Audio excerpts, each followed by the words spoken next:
thanks for allowing Jan and I to come and have a chat to you. Yeah. What we're trying to do is to sort of get the history of milking in Bampton through the last century and of course into this century. Yeah, And right. As you were the person who milked the last cow in Bampton for retail, we think you can put a brilliant contribution to it. So Right. where were you born? Where did you start off? Where did your life start? Actually born in a place called Great Rollright. Oh right, yeah, no, wow. North Oxfordshire. Yeah. Father, he'd been milking cows for, in his life about 33 years. Right. He was working then for a chap called Commander Lonsdale, Right. which was the Queen's cousin. Oh really? This is, I was born there. We got royalty today then. Well, yeah, so 1950, and obviously Father was there a few years Yeah. before, and because a lot of his tale was great storyteller, was the now Queen and Prince Philip used to come down there and do sort of, a bit of their pre-marriage court. Lord Mountbatten, he was always down there. Really? Yeah, because basically he introduced the two Together, that's right. Two Yeah, royals yeah, that's together. right, wasn't it? Yeah. And although I can't remember it because, obviously born then so young, but he'd always come up to me and shake my hand, Oh, nice. and always, Very nice. Because he was that sort of bloke when he was He so was, yeah, easy, yeah. He you know, wouldn't a stop man of the at all. world rather than That's yeah, right. I'm Lord Yeah. Mountbatten type thing. Yeah. Yeah, yeah. So what cows was being milked there then? Was it a mixture or a pedigree or Ayrshires. was it? Yeah, all Ayrshires. Father he had several tales about it, paraphernalia that used to sort of go on. Yeah. And there was one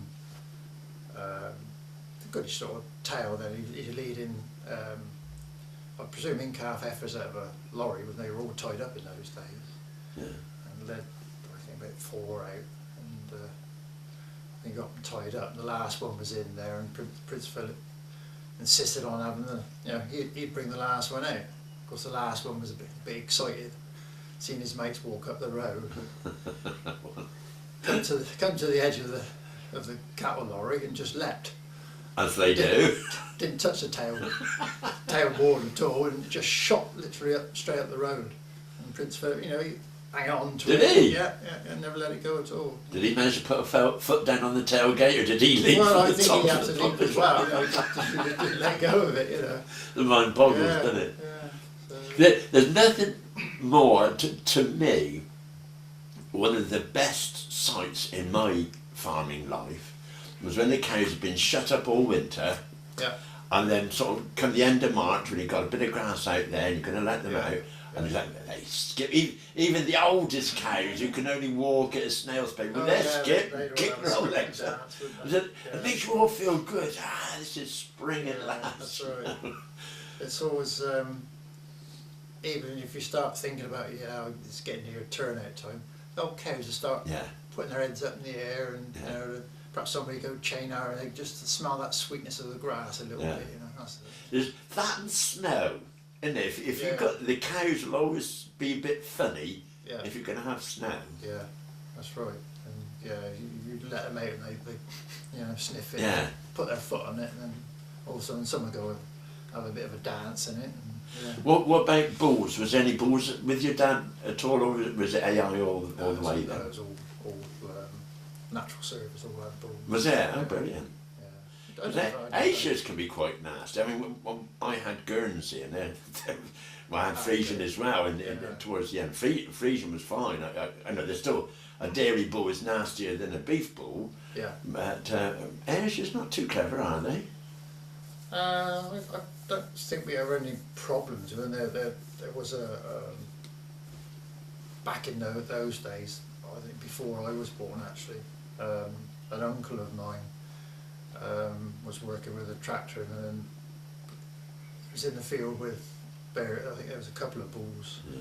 Not sure what actually breed they were, whether they were Ayrshire or a beef bull. And he literally just, working around the sort of back of the tractor, I think he was, and this bull tossed him into the air, It was starting to gore him on the ground, and father jumped on the tractor and just literally drove the tractor over the bloke.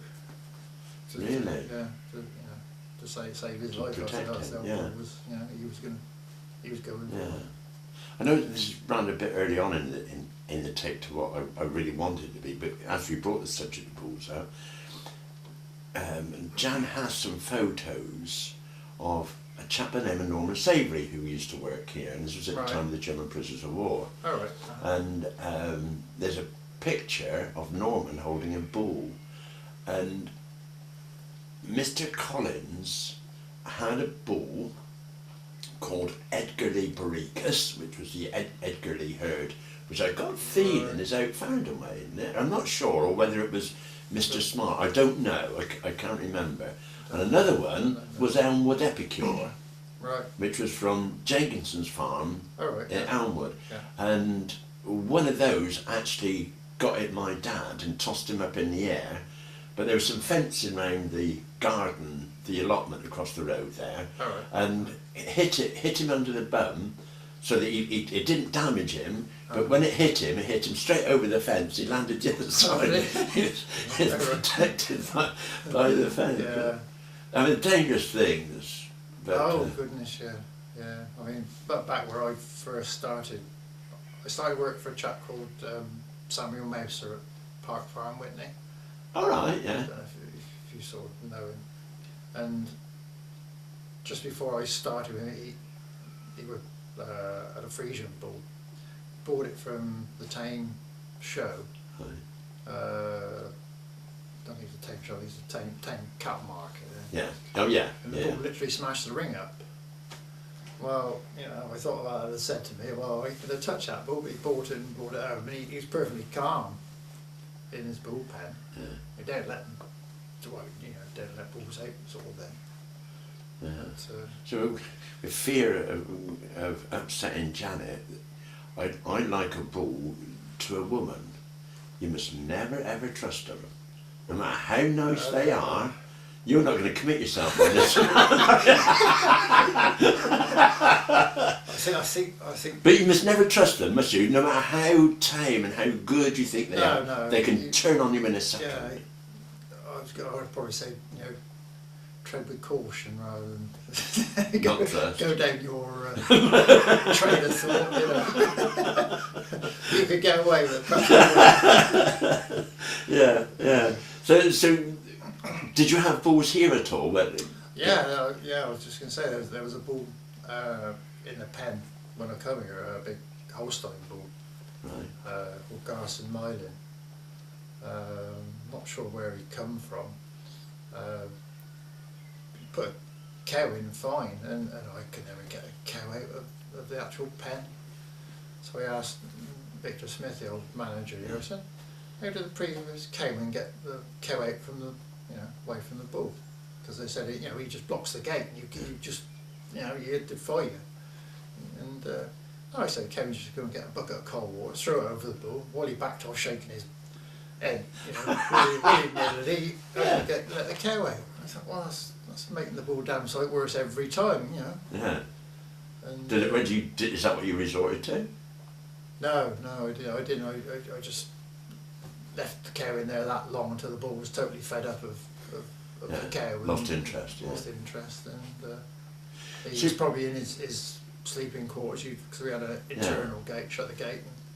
So years ago, when Dad was here, they, because of the problem with the bulls and that Dad had been got at, they designed a pen that you'd have the bull jammed back, let the cow in, let the bull out, do his business. But then of course you had to wait an opportunity to be able to slip a bar through that would separate them again, to be able to get the cow out. But it was, you just had to sit down, wait and be patient. I mean, so how recent did you have a bull here then, Alan? That was the last black and white bull then. How long ago? Oh, that was when I first came here. 1981. And I look. So you've been here 30 years then? Exactly. Well, 30 years in a month. Yeah. Yes, and Yeah, about this, but I was looking back through the records, and we had quite a few cows on the farm from him, and he wasn't doing any good at all. He was throwing very bad feet, very bad sickled legs, and most of the cows from him had what are called blown udders. So within 3 months, I got rid of him. I just can't be doing with dangerous animals.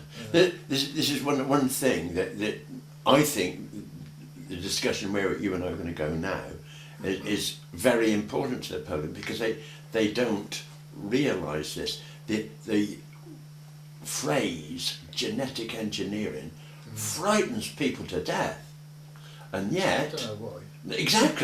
Exactly, because what we are talking about here, you had a bull that was throwing bad babies, in effect. Yes, that's right. And so important to the dairy industry is a cow that's on good feet, a cow that has good legs, because you spend so much time repairing feet. You bet you over any herd anywhere in this country will always have a lame cow. Oh yeah. You know, it is one of the weaknesses. So we, I'm linking myself with you, as breeders, we had to look for something, a bull that would throw babies that had really good strong feet, good strong legs, a good shaped udder, with teats in the right places. Right. I don't know whether you ever remember a bull called Avoncroft Matchmaker. Yes. Did you ever come? Yes. That bull, it was, every baby was alike. When it grew up, it had 4 teats, 1 on each corner, really good sized teeth, and was so placid. That's right, You could go into anybody's house, start stroking a cow would let you stroke her, and you turn to the cowman and say, "Who's the sire of this one?" Avoncroft Matchmaker. Yeah, a very docile bull, isn't it? And so it's so important. People don't realise, you know, they think, "Oh, we just go and milk cows." You don't. You choose a bull that's going to affect what you're doing, isn't it? Well, that's right. Yeah, I mean, you're trying to basically, you're affecting your next, well, probably 10 years, because you know, if they're good animals, they will last that long or longer. So this is the bit that frightens me, Alan, is that the dairying is in the stock. We have no cows being milked in Bampton now. And people seem to think that if it was to change, if the country was desperately short of milk, that it could be put right overnight. Oh, no. It'd take 6 years, wouldn't it? But by the time you've got the babies in, the right kind of heifers coming along that's going to make the right kind of animal for milking, it would take 6 years before we could ever get back to where we were. Oh, definitely, yeah. I mean, all right, you go initially buy your whatever animals for your initial sort of stock herd, but you can guarantee they won't be what actually you want, so you're going to try and regulate that through your breed and to get it right. I mean, I've been here 30 years and I'd probably say I hadn't got it right then. No, but that's what makes it the fun of choosing a bull that you think is going to do the improvement. I know I had some of the very first semen to come from America. You know, remember when the law relaxed and it was allowing semen to come from America? And one of the first 6 bulls to come through was one called Bellevernon Stargazer. And I had 6 daughters from him, and they milked, I've never had milk like it, but they took all day to milk them. So once again, another thing you have to look for is speed of giving the milk. That's right, this is where, going back to your choosing your bulls in your catalogues, you want the like the proof runs. They've had X number of daughters and X number of herds. Get a good wide spread, and you can actually believe the data that goes with the bull. It's no good with it being over 100 animals. It wants to be 1,000 animals to get a good figure. Ideally, then you know, it is what it says on the can. You know. Would you ever phone up a farmer who's used it and ask him what the offspring are like? I've gone to farms to look at stock. I've done it to you. I can't remember the bull, but it was. I've got a feeling it could have been a French bull. You had here, about 2 years before I started using semen from a particular bull, Right. and you had daughters from him, and I phoned you up to see if it was good, and yeah, Right. you were happy with him. Yeah. I can't remember what bull it was, Alan, because it was, you know, I'm God. probably talking 1990 something. Right. Were you a DIY man? That sounds good. It sounds like RAF, doesn't it? Yeah, should it? No, because I not that I didn't want to do it, but I had enough to do because as you know, it was a one-man unit. Yeah.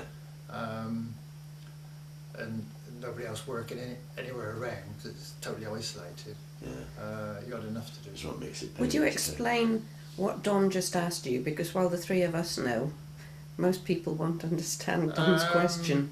Well, as a one-man unit or? No, the DIY Oh, AI. do it yourself. Yeah.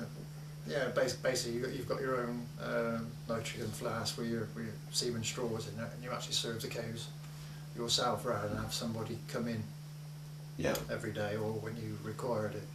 So when you chose a bull, then Yeah. did you then? Who's doing you? The ministry at Farringdon. Ministry, yeah. Yeah. When I started, yeah.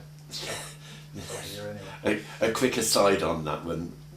I formed a Bampton barn dance band many years ago, and we were just earning a bit of pin money with it.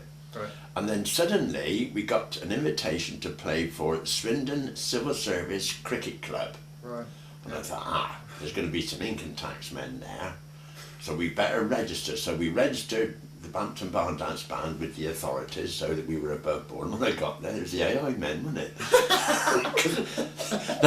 they worked for the government, they were civil servants, Well, weren't they? obviously, yeah. Going back, so you chose a bull. Yeah, You chose a bull, Yeah. and they kept the straws, an amount of straws with them. that's right. Yeah, yeah. So they had always in their flask. Did you have more than one bull that you had them keep for you, or so that you would choose? Going back in those days, I probably did. I probably because if you're trying to correct faults in cows, then you can't. You've got a job to do it with one bull. Yeah. In fact, it'd be a bloody miracle to do it with one bull. So usually I'd bet sometimes 3, 4 bulls that you'd use on the cows to correct. And yeah, You know, yeah, legs sort of. yeah, because not every cow's got the same fault. No. So, you know, if you're trying to get your ideal model of a cow that's always printed in your mind, Yeah. you know, as you say, you can't correct all the faults of your, you know, your improvements in one foul go, you know. Mm. So yours, your best genetics are your younger animals. So you put your better bulls on them to get your ultimate end goal. Yeah. Can you explain what faults you might find, or what you consider faults in a dairy cow? No, what we were saying just now, actually, Yeah, you're a long milking, bad feet. Mm. I tend to think you start from the ground up, because if a cow can't walk, it doesn't matter what she looks like upstairs, you know.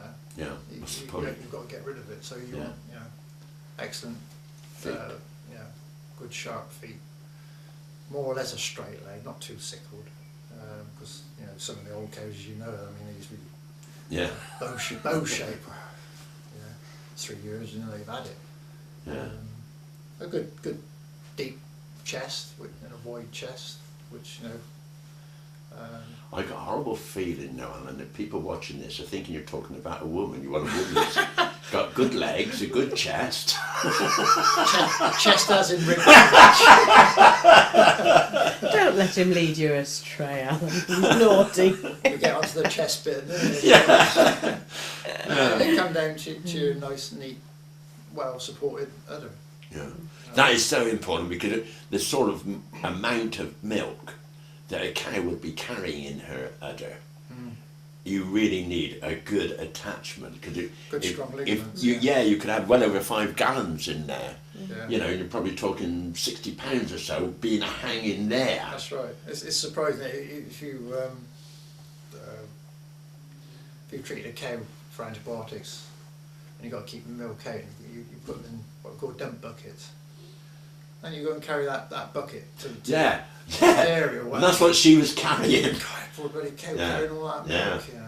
So, you know, they ought to go, all of them ought to go out with a smile on their face, you know, of relief. But, Oh yeah, the cows welcome being milked, you know, there's no doubt. Oh yeah. So that's another aspect of milking that the public aren't aware of, that if a cow has a bad foot, you have to inject antibiotics. There's the only way you're going to clear up the abscess. That's right. In so doing, not one drop of that milk must find its way into the system. You daren't. Absolutely. So you've got when that cow comes in, you can't be half asleep. Oh God, no. When it comes in, that milk has to be totally and utterly kept separate. Yeah. Especially with the milking plants that we've had, you know, the last 20 years, which were, you know, through meters and what we call direct to line. So it's, you know, in the cow going through the meter, and then it's really? Is that the system you had? Continuous flow, right? You know, straight into the flow tube into the receiver jar and pump straight into the tank. So how did you stop it doing that? By using what we call dump buckets, which is a completely, you know, separate bucket on the floor, and you actually disconnected the pipeline, because you had your own, it had its own milking cluster, separate. See, I'm sure, you would fit in with that era. That originally, when antibiotics was used on a cow and you knew you didn't have to let it in, you could get a quarter milker. Yeah. That you just connect that teat to a separate unit, still part of the claw, so that the milk from the mastitis quarter goes into a receptacle, and the rest of the milk carries on the normal way. Yeah. But you didn't dare, you know. So. It's same as humans, isn't it? If they're treated for something, no matter what, it's in the bloodstream. Yeah. The bloodstream feeds everything. Yeah. You know, and there's major arteries in the cow's udder for developing of milk. Did you ever have an accident? I did. I had to take a sample of milk all the way to the dairy, because we were the same dairy, Basildon Foods, out at Grove. Oh right, yeah. Because you were supplying them at one time, weren't you? Yeah, that's right. Yeah. And if you thought that you'd had a slip up, you know, they'd probably put the machine on, and then quickly whipped it away again. And think, ooh. Yeah. And so you then had to take a sample, tell the lorry driver so he didn't pick the milk up. That's right. And then shoot off to Grove, get them to test it, and if there was any antibiotics in it, then that tank load had. No, they would come out and pick it up and use it for something else, wouldn't they? Because Basildon Foods was yoghurt, which worked on germs. That's right. Yeah, so if you've killed all the germs, it's not going to set. No, that's right. It's not going to turn to yoghurt. Yeah. I'm not sure I think they used to skim it and. They did something else with it, didn't they? But they would pick it up a separate lorry. They could treat it. Yeah. Put a neutraliser in or something, but it cost a fortune. That's right, they did, didn't they? Yeah. People don't realise of the circumstances you're in. You get when it's very muddy, and the cows come in. Though you wash them and dry them and wipe them, you can still get very small particles of silt going in there. And it's every day nowadays, your milk's tested, isn't it? Every day, yeah. Whereas in my days, probably once a week, or certainly in your early days, it'd be once a week that you knew they were going to test once a week, which meant you keep on your toes. Yeah. But then it came that every day, wasn't it? Every day. Well, what they call it, the amount of bugs, you know, it's given 3 letters, isn't it? What's the test that you had in your milk at the end? What, somatic cell count? That's it. Yeah. Say that again? Somatic cell count. Yeah. And like you say, it's basically the amount of bugs that are in your milk. And to the milk contracts that are out now, you're only allowed to put your milk's only supposed to be below a certain level of bugs. What is that level, Alan? The last one contract we had was 150, and then I can't remember all of it because each time the contracts change. And if you're between 150 and 200, he wasn't penalised at all. Above 200 to 250, then you started getting a bit penalised. Anything above that, you were heavily penalised, in pence per litre. And I'd only want a teeny a cow with mastitis. Oh, Would wham the cell count right, and you're in trouble. And you've got to spot that cow with mastitis before you milk her. Yeah, and that is before actually there are physical clots. Yeah, Yeah. And you've got to try. If you've got physical clots, it's obvious you've got Yeah. mastitis, but you can guarantee that previous day's milk's Could have had it in. That's got right. a high cell count in it. Yeah. When I filmed the tanker collecting the milk, a little plastic jar about that big, just over an inch in diameter, and that fits into a little gadget in the back of the tanker, and it drips into there, and the whole of the time the milk is being taken from the bulk tank. So you didn't do a sample by putting his label in then? That bottle's there. They do too. They obviously they didn't when you come, but they usually they dip the tank. Yeah. And as well as they've got a sample bottle, which takes a sample of your whole milk. There's a little spot, keep spotting all the time while all your milk's being sucked out. Yeah. And I think Waitrose only insist on sampling the one that's done by the machine. Really? Yeah. Who are you selling your milk to at the end? We were Freshways because we technically speaking fell it with Dairy Crest. Yeah. Through various Reasons. Yeah. So our last contract was with Freshways, which were London, Acton and London. I see. When you and I were at Basildon Foods, it was very interesting. I don't know whether you were on there. They had a wonderful working relationship. That they wanted to come and watch us milk, and they wanted us to go and watch them packaging and that, so that we all knew each other's problems. And I thought that was a fantastic exercise, and I thoroughly enjoyed going to Basildon Foods and watching what happened to our milk and the reason why it should be clean, the reason why it should be antibiotic free. Yeah, and the bit that struck me was Marks and Spencer's had a lot of yogurts made by Basildon Foods. Yeah. So we would be in there watching, and you see this batch come along of cups for Marks and Spencer's at X amount of pence per pot, right? Yeah. And they say, right, that's it then. And then shut the machine off, take all the Marks and Spencer's cartons out the way, and then start on with Waitrose or some other company, and that would be a different price. Yeah. And yet it was from the same VAT above, exactly the same product, you know, and they're all saying ours is better than yours. Yeah. It's exactly mad. Yeah, same silo of milk and everything, wasn't it? Yeah, absolutely mad.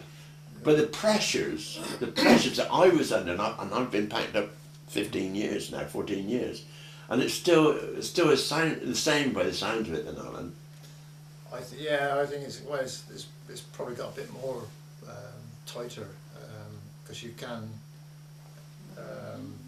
not so much we were Freshway, but before when we were Dairy Crest, then your milk either went to Waitrose, Marks and Spencer's, you know, they had all their sort of contracts. Yeah. So you was a sort of dedicated supplier. We did supply Waitrose for a while. But yeah, their contracts a bit more. They would themselves come out and inspect your farm. Right. And, you know. Yeah, Marks and Spencer were very hot on that, weren't they? Yeah. And that's where you very often get farms looking like a garden centre. I remember Parker at Curbridge. Oh yeah. You know, you look at it, what's he done all that for? And it's because you had to have it presented right. Oh because yeah. You are selling a product. Yeah. Yeah. Even they want like the grass strips down to your dairy, mowed, and Yeah, flowers on the front, like you say, like garden centre, and they basically wanted your farm to be a sterile white environment if they could. I tend to think they have the misconception that cows come in not exactly brilliantly clean or whatever, and yes, cows do mess in the parlour, and we, you can't get away from that, No, was it? Leptospirosis was a disease I caught from my cows because they pitted on me. That serves me right. well, yeah, but when a cow does it.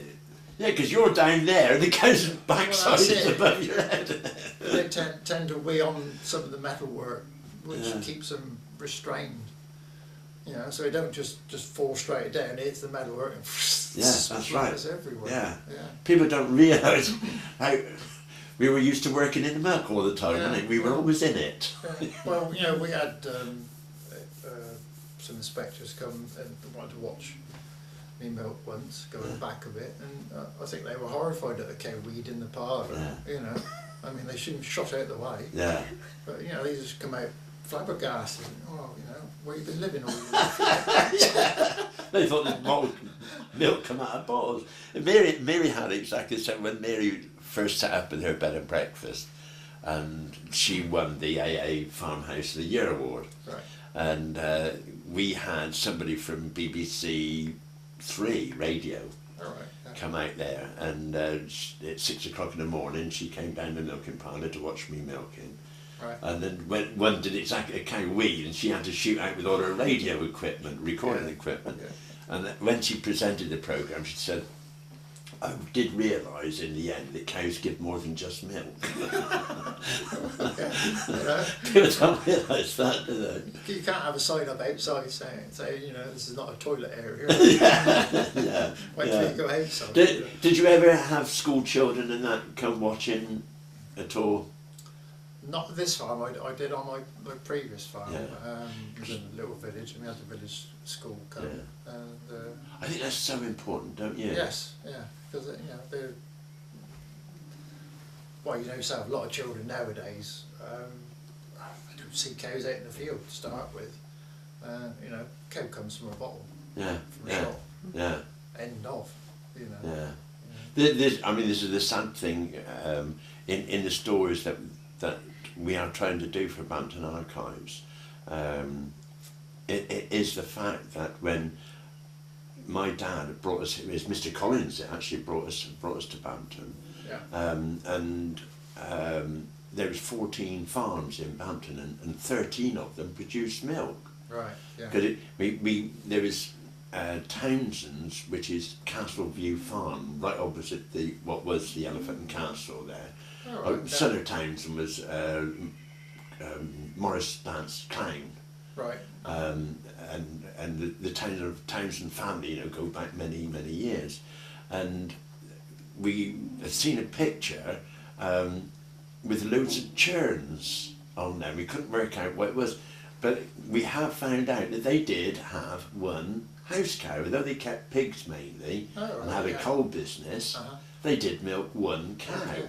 Right. And this farm here was Mr. Hyatt, we understand.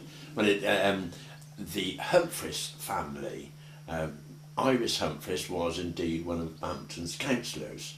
Right. So the that particular family have had a lot to do with Bampton for many years, and they were at this farm that you're on now. Oh, right. And they milked just a few cows. On the corner, as you go past here and take that turning right where you got Simon Collins's house on the corner there, and you turn right, there was a little farm there, Ernest Parker, and Tommy Gowan used to was his farm manager at one time, and they had cows. So you had all these farms.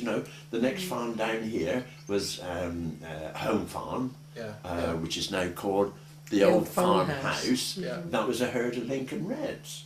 So there's so many, and of course all the kids knew exactly what went on, because for something to do at weekends, the kids would go and work on the farms. Oh yeah. Or play on the farm, but be given a tenner an hour for doing things, you know. Yeah. And that's all disappeared, you know, and you are indeed the last person to milk a cow in Bampton, you know, for commercial purposes. Good. Going back to your dad, and all that sort of thing where you learnt your... When did you milk your first cow? How old were you when you milked your first cow? Oh God. 7, 8. Same as me. By hand, or you learnt to put a machine on? Both. Father said there's only one way to appreciate what a cow's, or what's happening to a cow, so to milk it by hand. Yeah. And of course then my hands weren't sort of strong enough, but you know. You could still get something out. It would let me milk a nice Yeah. cow by hand. He said, show me how to do it and see how we get on. And we did achieve it. The hands ate a lot. Didn't they just? The little muscle there would come up, wouldn't it? But you know now, well, no, I finished. I know, but now you strip a cow out, nothing off it. You know. So that was another thing that when milking machines first came out, most farms would strip afterwards. Your dad part of that? I mean, I'm talking 1950s, 1940s, 50s, and milking machines had been going 50, 60 years then. You know, the turn of the 1800s to the 1900s was your very first milking machine, but not many were about. And then as you got to the 1940s, farms that did have milking machines, they'd take the milking machine or get as much milk out as they could, and then go behind and strip out. Check them, that's it, Yeah. Oh, yeah. You know, they wouldn't get much. No, and then, of course, right at the end of the era, I suppose you had ACRs. Yes, oh yeah. Which is if you tell people, because your ACRs were probably more up to date than mine, so tell me, what was your ACRs like? They were pretty good. They were automatics, which basically, as soon as the milk level in the cow had dropped, there were sensors in the actual meter that would register. It's registered in the milk coming through all the time. And as soon as that because you were direct pipelines, so yours would be different to mine. So as soon as that milk level had dropped by a certain amount, and then it would lapse for about sort of 10 seconds, and as I said, right, no more milk coming up, the unit would automatically come off the cow. The vacuum would stop, and then the cord would pull, and off the units would come.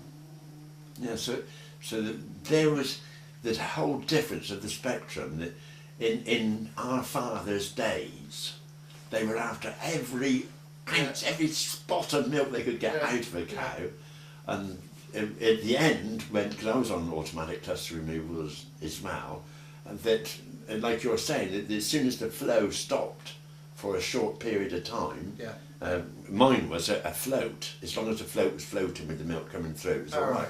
Then the float would drop, and a magnet in the float would pull a magnet from underneath, switch off the vacuum, and a rope would pull the cluster off. Yeah.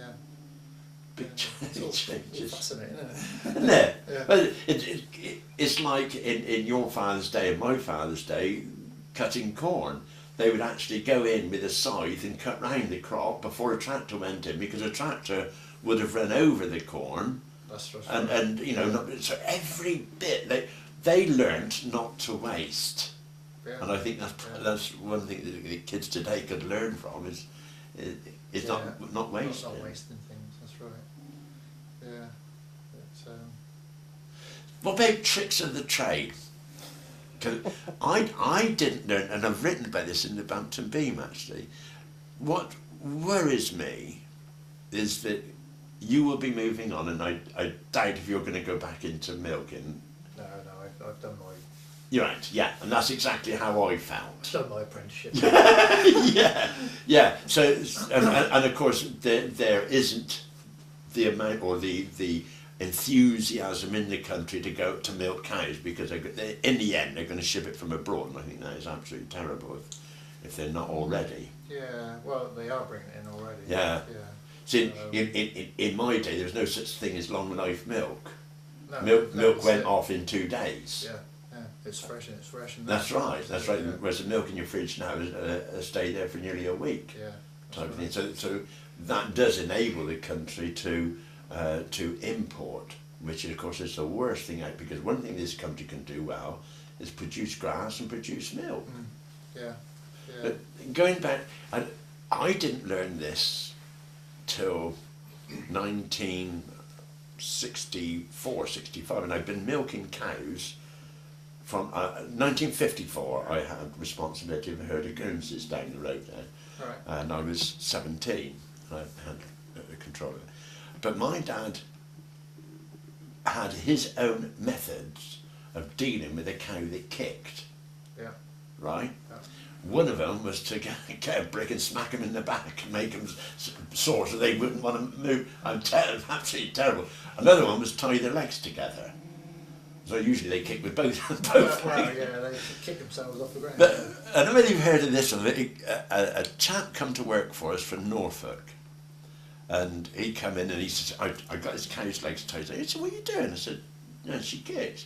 Oh, you don't want to do that, he says. And he caught hold of her tail, put her tail dead upright, Yeah. so 180 degrees to the ground sort of thing, so Yeah. right round. Yeah. And she, because that froze, that was like a pressure point, and she couldn't kick. But of course, you have to be two. That's That's right. Yeah. One man outfits, Yeah. you were lost. So you were the same as me, kick bars, were you? Kick. Yeah.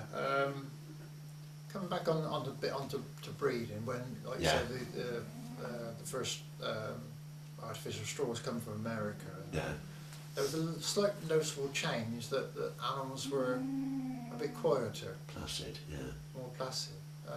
And the use of kick bars and things tend to get less and less. And I'd probably say in the last 2-3 years of young animals coming, there's probably only 1 or 2 I might have used it on. Really? When you're bringing in Because sort you of, bred well. 20-25 heifers a year. Yeah. But going back a decade or a couple of decades before, when it was pure Frisians, yes, there were some so-and-sos then. How did you cope? Tie the legs together or kick No, bars? if there was an animal that wouldn't settle down, my trick was put a rope straight over the top of her, Yeah. come down through in front of the udder, Yeah. and pull it as tight as possible. Yeah. And that Yeah. sort of tends to neutralise it as well. Because as you know yourself, you've got a cow there that's been a bit dappy with her legs. You've got to have both hands to put the clusters on. That's right. And you cannot, you either want 2 people or a third hand, Yes. because usually time you're getting the 4th cup on, there she was Kicking off moving her again. feet, and you can't do that quick and jack a tail up, you know. Yeah, that's right. That's absolutely right. But See, yeah, that's another trick of the trade that your dad would have done. My dad did it, and I have done it 2 or 3 times myself. But I've certainly, if you said, well, come and show me, I wouldn't be able to do it now. And that was to cast a cow, right. Yeah. where you would put a rope round its neck, Yeah. and a half hitch, Yeah. then in just behind its front legs, Yeah. and then the area you're talking about, just in front of the udder, Yeah. with half hitches, and then you stand behind it, so the rope is coming down the back of the animal. That's it, follow the spine down. Then that's Yeah. follow the spine down with these 2 half hitches going round Yeah. its body, Yeah. and you pull, and it sits down. Yeah. And then when it went down, you jumped on it. Somebody had to jump on its head, Yeah. tie its legs, and that's the way you treated their feet. I couldn't do it now, Alan. Did you ever do it, or did your dad ever do it? Yeah, we used to do cows like that. We've done, funny enough, one probably in the previous 12 months that got a displaced abomasum, Right. which a lot of people wouldn't know about, because it's one of the stomachs of a cow, and it gets displaced because it lies in the belly of the cow. Gets twisted, doesn't it? Yeah, it gets twisted. And that's one way of bringing her down, because you want her down in a straw yard. Of course, yeah. And then as soon as you're down, like you say, one takes care of the head, but you've got to tip the cow all 4 feet up, and then this displaced part of the stomach sort of floats, and the vet actually like staples this part of the stomach to the outer lining of the cow, and keeps it in place. Master job. You know, whereas 5-6 years ago, the only way you cure that problem was an operation. Yeah. You know, it seems to work. But yeah, people don't realise that being a cowman isn't just about milking cows. Oh goodness, no, that's just a, To start off with, you are the first vet, because the cow comes in and you have to notice and diagnose anything what's wrong with that cow before seeking to do something about it. Yeah, oh yeah, that's right. You jack of all trades, isn't it? Absolutely, Alan. And Absolutely. But in its own content of dealing with animals, you know, you like I say, you're the first line of That cow's health. treatment, Yeah. or you know, first thing in the morning, you know, well, what's wrong with that cow? She's led a bit funny. Come down to calving, you know, same as. Or calcium deficiency or magnesium deficiency. Yeah. I mean, there again, a cow can be dead within 2 hours with a milk fever. Oh, absolutely. And that can be 3 o'clock in the blinking morning. Oh, absolutely. And there's no way of it you're going to get a vet out. So the only person to do it is you, the cowman. Yeah. And you've got to work out, is she silly in the head, therefore it's magnesium, or is she dozy, therefore it's calcium? Yeah. You had to decide which of the two it was, and with a butterfly valve, stick it into. I never did it in the vein. Did you ever get yourself skilled enough to do it in the vein? Yeah, I Did you? I've virtually always done it in the vein. Did you really? Always, yeah. Would you explain what it is you're putting in the vein? Because you two know what you're talking about. Yeah, you go ahead, Alan.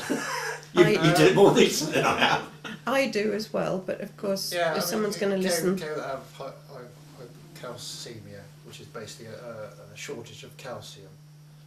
This is usually brought on. It can be brought on before they calve, Yeah, that's right. but it's usually brought on through the stress of calving, and a cow needs all of a sudden rush of calcium. And the only place you can draw it from is through the bones, but it doesn't happen that quick.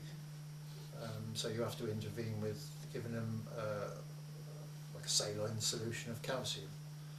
And there's a rapid way of doing it, and there's a slow way of doing it. And the rapid way is directly into the vein. Depends on how lively the cow is. The cow might be still standing, in which case the vein's really not an option unless you've got somebody there where you can tie her up somewhere. So then you tend to do it under the skin because she's not too bad, although stubborn cows will struggle to get up, and they rock and they sway, and you know you've got to treat them quick, because as soon as they go down, you're, what can you say, an hour is a hell of a long time. Yeah, they can be dead. Yes. Yeah. They can be dead. Yeah. I was always worried about going into the vein, because if you get an airlock and all that sort of thing, you could get into it. You know, so I was always scared of that. But so what I usually did, if a cow was down, the first thing I would do is to get the bottle of calcium. Was it? Is it a litre? Wasn't it? 100 ml. 400 ml. 400 ml. Yeah. 400 ml and of that 40% was calcium, right? Yeah. Or magnesium, or you could even have 20-20. And what I would do was warm it to get it to blood temperature. That's right. Yeah. And then I would stick it under the skin and then massage it while around. But I was always a little bit frightened. Yeah, you warm it up to roughly body temperature, and it's absorbed disperses quicker. what's the difference in what you see with a cow that needs calcium and a cow that needs magnesium? Magnesium deficiency, a cow usually looks drunk. If she's still walking, she's drunk, and she'll wobble about in a drunken state, or she's doing funny things with her head. Calcium usually drops them. Yeah. Yeah, that's roughly. It's a little bit of knowing actually what.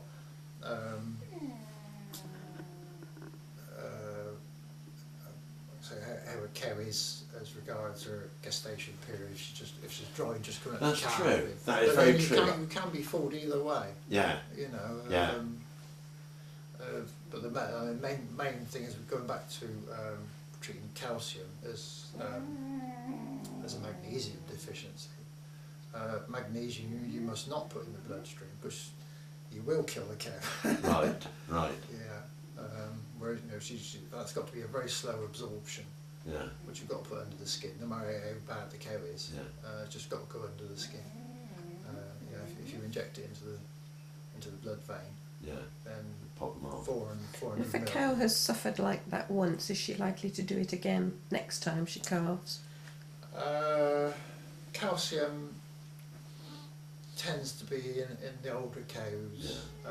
Yes, you can avoid it through nutrition and various things. I mean, that's right. Minerals. We used to feed minerals with a high magnesium concentrate. with low calcium. Yeah. Was that the lick that you used to put out for them in that round? Kind of. It wasn't the best way of doing it, but you could get magnesium enriched licks. But see, magnesium can affect you any time in the lactation, whereas calcium, if they're about to calve or have just calved, that would be the first thing. If they've gone down, that'd be the first thing you'd look for. Would be calcium. Yeah, it's like a safer route to go anyway. Calcium. Yeah. I mean, calcium will slightly revive a magnesium cow because the stuff I used to have slight magnesium in there as well. I did. There was a 2020, wasn't there? You could have. There was a mixture of both. Yeah, I think that one had a bit of phosphate in it as well. Oh, that's right. Yeah, that's right. I used to use the 40%, but then there was still a bit of. So once again, you see, you were the vet, and you would have in your store. Oh yes. You would have a bit of everything. You'd have probably half a dozen bottles of calcium, half a dozen bottles of magnesium, half a dozen bottles of mixed. Yeah. I did used to carry a bottle of magnesium, but magnesium wasn't too much of a problem. Right. See, now that's another thing. You can put things in water to avoid. Yeah, and actual fact, I've done that. They could get powder you put in your water. Yeah. To lift the magnesium, but a lot was depending on where you farmed and what your soil type was like, because Lou was bad for magnesium, whereas Bampton isn't. Yeah, that's right. Yeah, our main thing that we were short of on this farm was copper. So really? At one stage we used to inject. Well, when I first came, we used to inject the copper, but then copper affects fertility? Yeah. Doesn't it? Yeah. The later stage is probably the last 20 years. We just upped the copper level in the minerals, made sure we fed enough minerals. Yeah. And with copper deficiency, easy way of detecting it is if you've got a black cow and she's gone brownish in her coat. Yeah. If she turned coppery, she was short of it. She was short. How fascinating. Yeah. Presumably somebody would do soil tests and grass tests. Where did you send those samples off to? Reading usually, wasn't it? I think it was Reading, wasn't it? Coley Park. Yeah, I didn't actually get involved with actual testing. I mean, that'd be Simon's job. That'd be Simon's job. Yeah. There's only so much work I want to do. But that's right. That's right. But I mean, from a historic point of view, the fewer dairies there are, the fewer centres for testing. So I mean, it's jobs all down the line. Oh, absolutely. Going. It's not just you. It's the ones I want to get, Janet, want to see them out of work is these idiots. They're working for DEFRA because you will read it in the Bampton Beam that my informant with the green wellies, I'm not saying any more than that, had a cow that had a baby calf the cow was aged 14 or 15. 15, she was over 15 years of age. Right. And because the the government powers, DEFRA and all the rest of it, insist that as soon as a baby calf is born, you have to give it an ear number. And within, is it 3 weeks, you have to get a passport? Within, 27 days. 27 days. You have to have a passport for that animal. Yeah.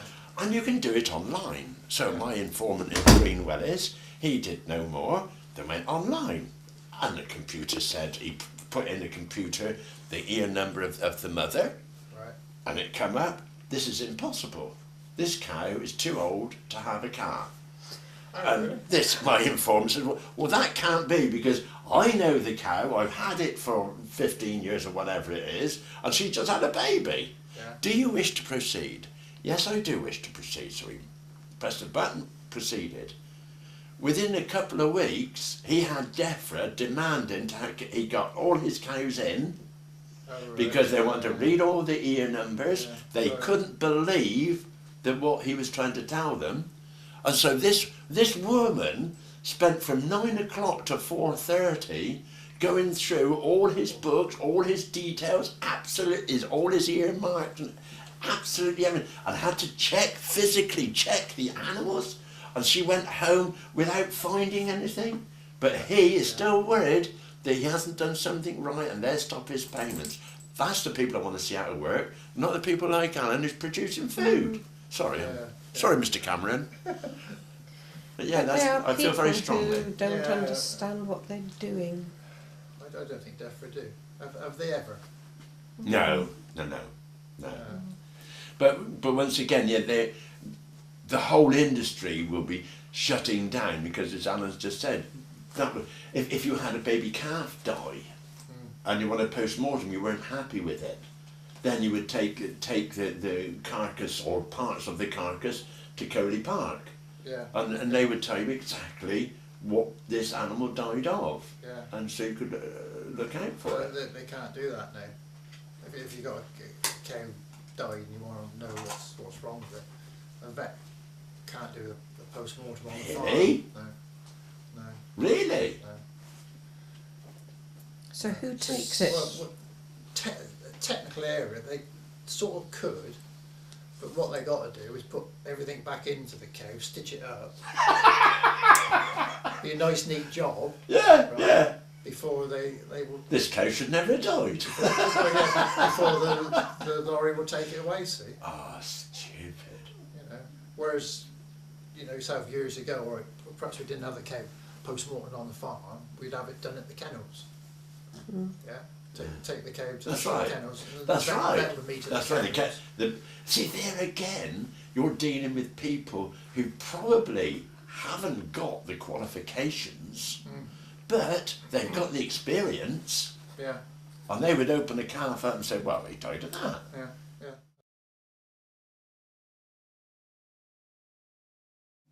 It's amazing, like I said, how we are the first line, or cowmen are the first line of vets, of exactly what in days gone by we were allowed to do, which I don't think you are now.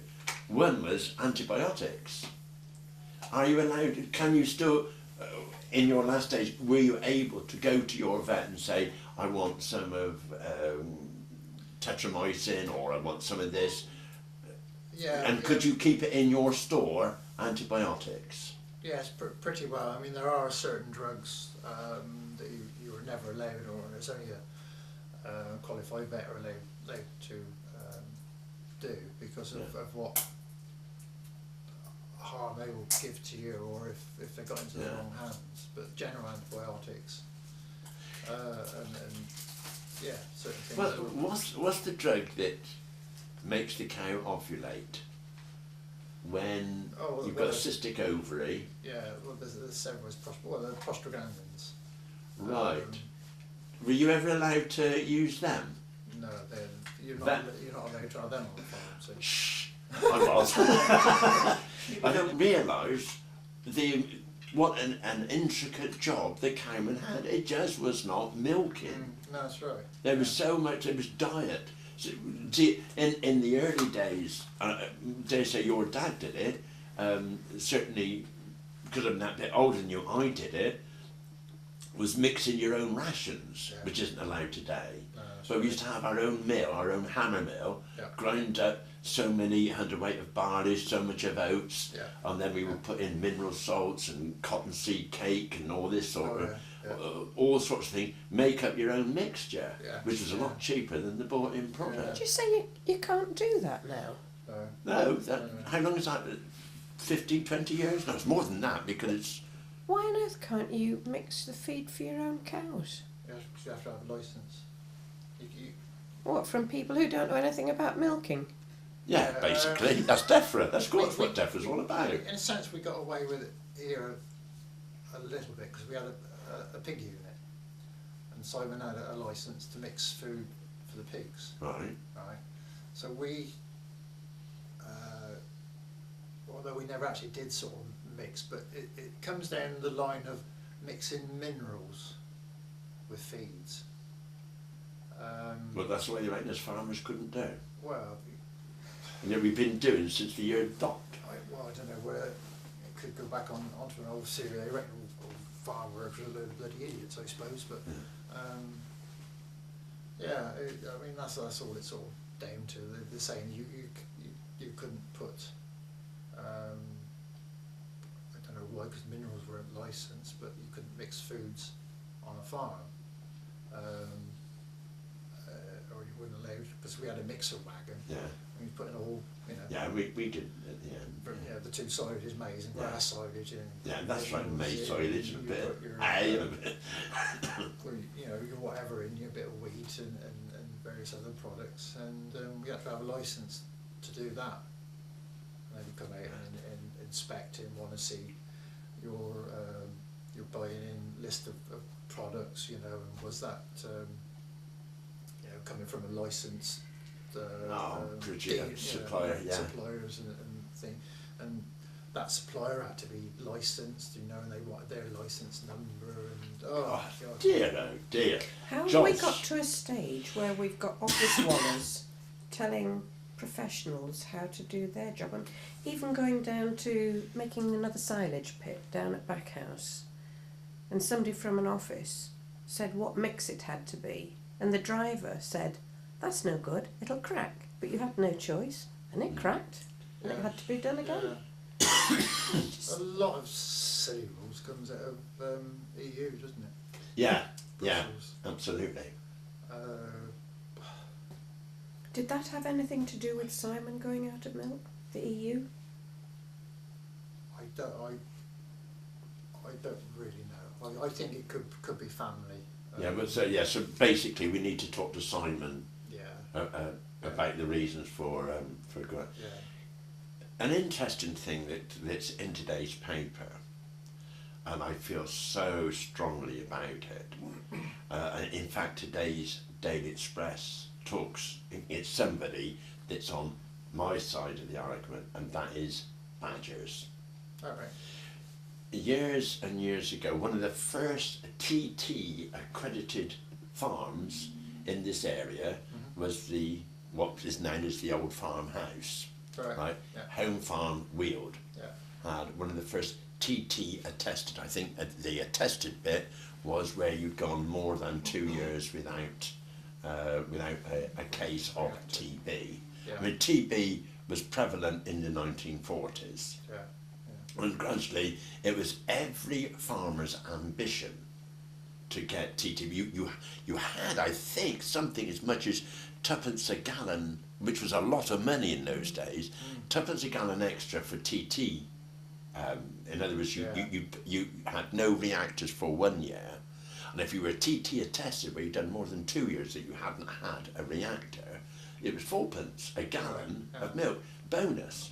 And so everybody's dream was to get clear of TB, because TB is a terrible disease to give to humans, and it can be given to humans through milk.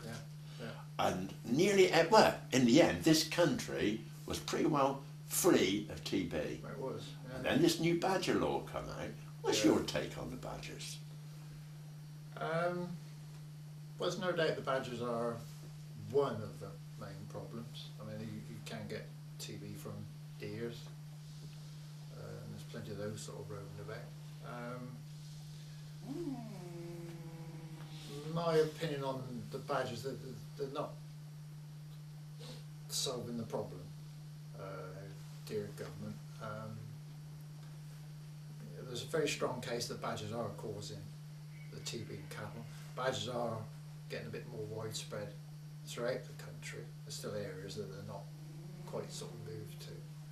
And my feelings on badgers, as I said, it is proven that they are a major source of TB in cattle.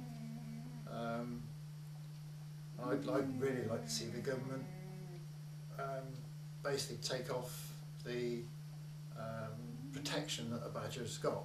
That's right. I don't mind saying keeping the protection, whereas, as you know yourself, donkeys years ago they used to dig the badgers out for all this badger. Yeah, that's different.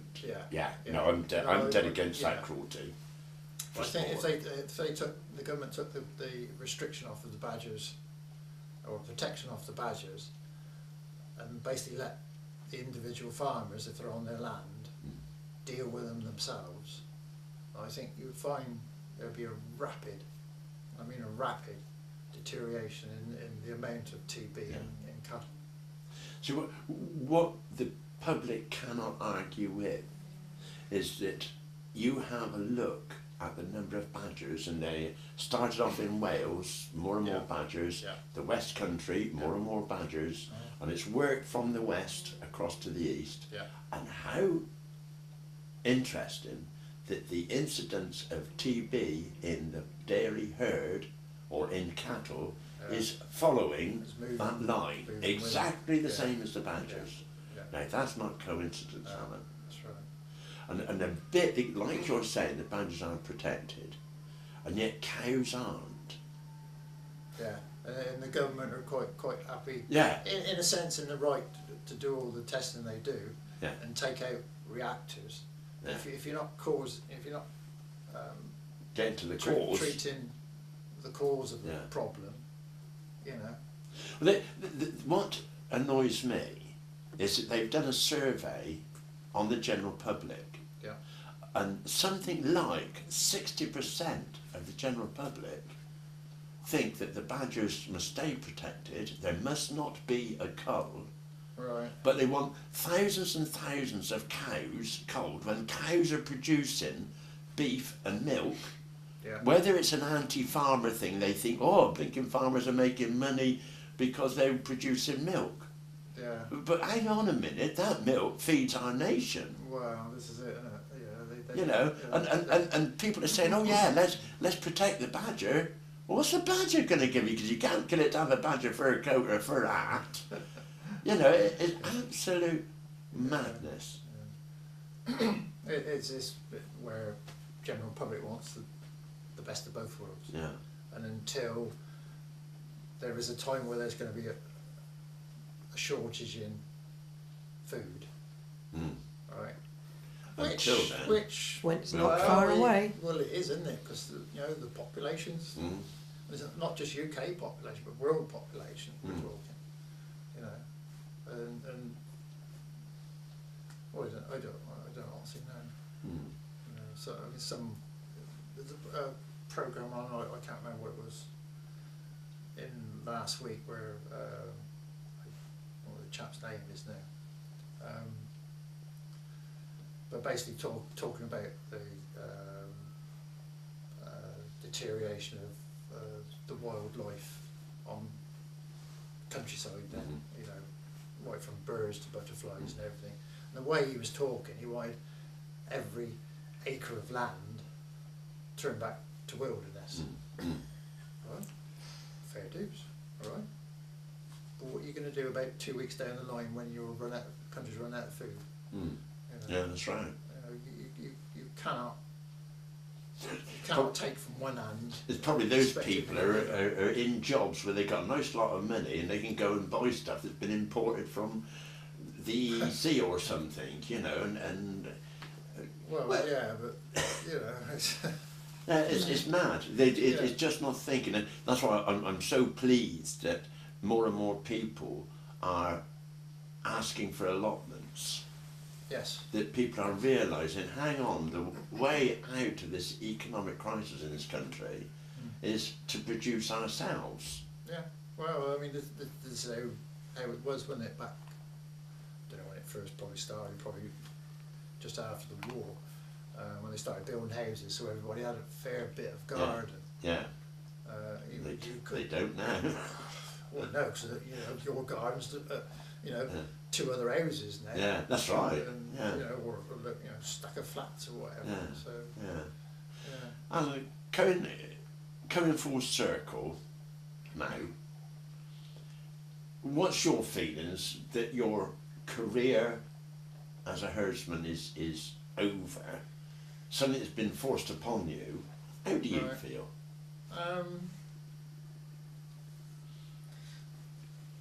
In a sense, I don't really mind. So I'm 61 now, and I've milked for. I've been on the farm all my life. I've milked for 36 years.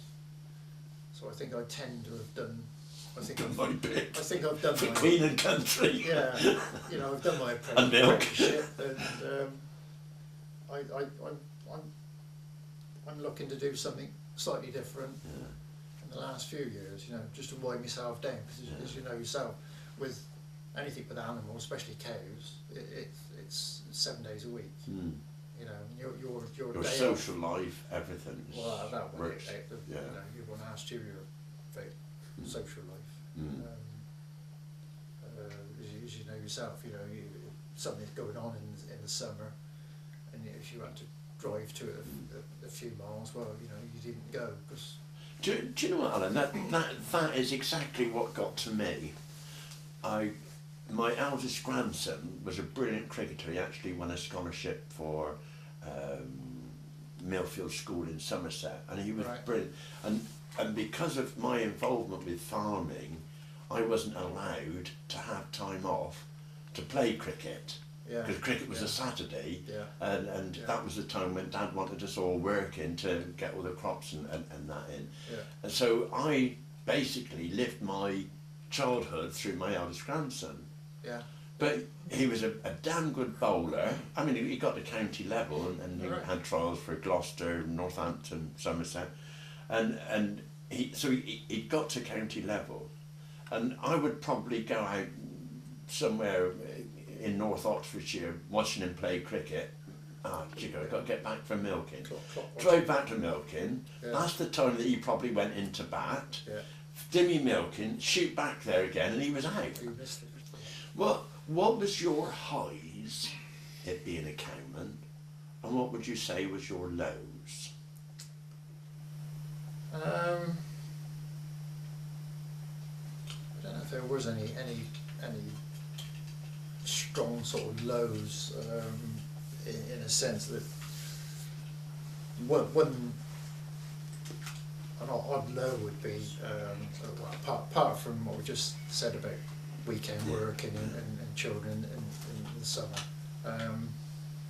would be sort of waking up in the morning, knew you was yeah, you'd had a night out. You was waiting for the alarm to go off or whatever, and you could hear the rain hammering down, and you think, what the bloody hell am I doing?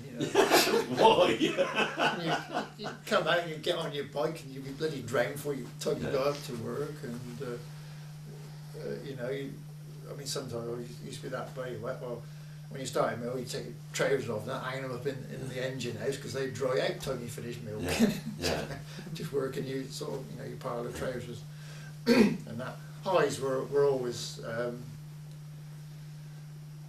calving cows, and you got a heifer calf from that cow. I'm glad you said, because that's exactly mine. Things like that. A new life, a new baby coming, and even though, how many were you milking at the end? We were always around, it's about 105, roughly. Because we sold the cow, so well, previous two years we were struggling to get heifers, the amount of heifers back. Right. So you were tending to keep a bit older cows that, well, they ought to have really gone, because you don't like, can't really keep a cow that's in any sort of distress. I don't mean total animal distress, but you know, if she got a little bit of a not permanent lameness, but prone to being lameness, then you really like her to go out of the way. So you were tending to keep cows that in a good scenario. You would have got rid the of ones that didn't cause a lot of trouble. Yeah. So I had got down in numbers a little bit. When we sold up, we were I was milking 120. Yeah. But at the peak, I was at 100. Before quotas came out, I was at 150. Right. And you know, as you say, that was a hell of a job. But believe it or not, my bits that was my highs and my bits that were my lows were exactly the same as you. Right. When a new baby calf was born, and you probably had to assist. Yeah. And it come out, Yeah. and you probably give it mouth to mouth very often, you know, clean its mouth out and blow in there. No, I never did swallow a cow's head in my mouth, but you got it going. Yeah. And nearly always I say, welcome to our world, because it was a new life coming in, and as you say, if it was a heifer calf and it was from a bull that you had chosen, and you got that heifer calf there, that was a high. Yeah.